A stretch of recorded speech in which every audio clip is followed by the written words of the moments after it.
I'm 42 years old. I never learned how to produce anything or opened up Pro Tools until I was almost 30 years old.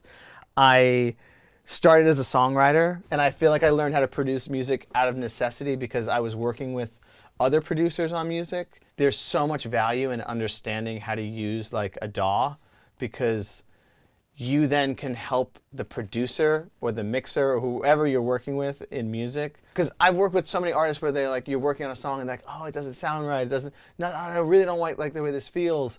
And then you find out it's because maybe the reverb's it's too wet, you know. And it's simply like literally just the simplest change. Then the artist goes, oh my God, like it sounds great now, you know. And I felt the same way like growing up, that I didn't have the language to explain to a producer that I was working with, like, oh, but if you just change that one sound, or like the snare's wrong and like it should be more of an electronic snare as opposed to a live snare, and you don't understand why my song doesn't sound the way I want it to. And I feel like that's why I became a producer, is simply because I was getting frustrated working with other producers that like weren't making the things that I wanted to sound the way I wanted.